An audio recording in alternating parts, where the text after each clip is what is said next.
Salut à tous, ici Raffolson pour une nouvelle vidéo.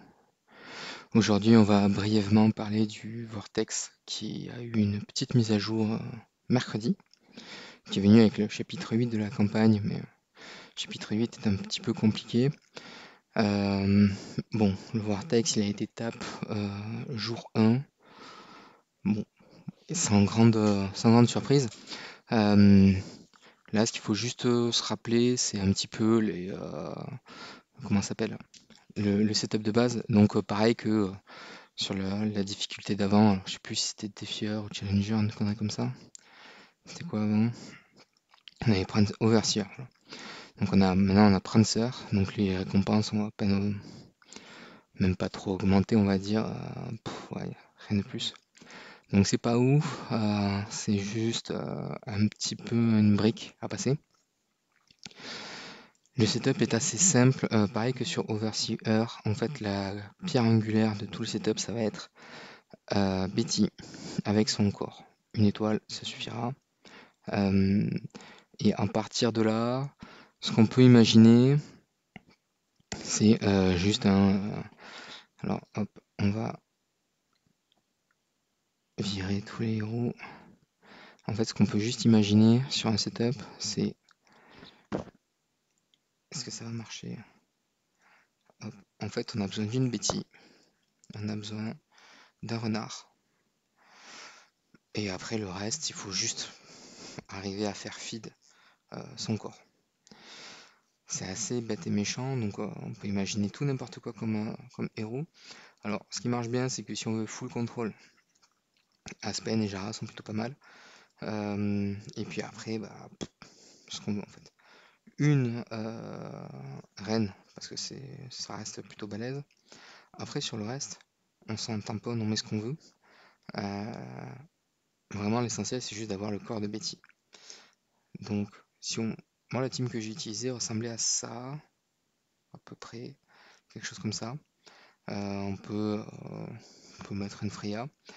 Et là, l'idée, c'est elle joue à miroir, lui, hop, va jouer une Antlers. Voilà. Enfin, en gros, le DPS va jouer Antlers parce que ça reste fort. Et tout le monde derrière va jouer des miroirs ou des Demon Bell en fonction de ce qu'on a. Hop. Alors, l'avantage de miroir, c'est que ça proc début de tour. Du coup, ça permet de faire un contrôle de l'équipe en face avant qu'il tape. Voilà, donc ça c'est un petit peu le setup, enfin c'est le setup que moi j'ai utilisé. Euh, Il n'y a vraiment rien de fou, c'est dommage que ça se résume à juste il faut posséder une Betty avec son corps. Après, on a quand même des surprises intéressantes, c'est-à-dire que hop, j'essaye le switch pour voir si ça marche. Ouais. Ce setup là, c'est un free-to-play qui a tape le Vortex jour 1 et ça reste balèze. Sur le principe, il a une Betty, euh, il la feed et il a un DPS Antler. Voilà. Euh, Ça suffit largement à passer. Donc en fait, ça veut dire que bah, le vortex, c'est juste une nouvelle blague euh, à passer. Rapport à ça, il n'y a pas, il n'y a pas à se précipiter sur les nouveaux artefacts, euh, surtout sur les upgrades. Là, dans l'event, on peut aller en choper jusqu'à 4 si on veut, donc c'est plutôt pas mal. Euh, Là, j'ai fait mes muses tout à l'heure. On peut voilà, en choper sur les tiers 2, 3, 4, pardon, 3, 4, 5, 6. Voilà, jusque-là à peu près. Là, l'idée, c'est stacker vos coffres, quoi qu'il arrive. Les artefacts sont pas assez game breaker pour les cramer de suite, les coffres.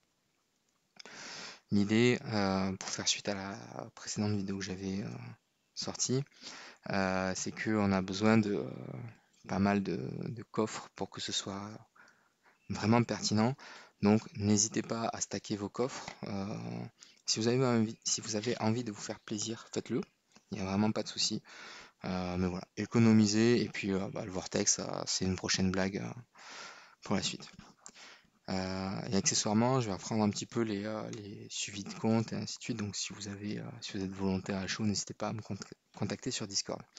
Allez, je vous dis à bientôt dans une prochaine vidéo. Salut, ciao, ciao.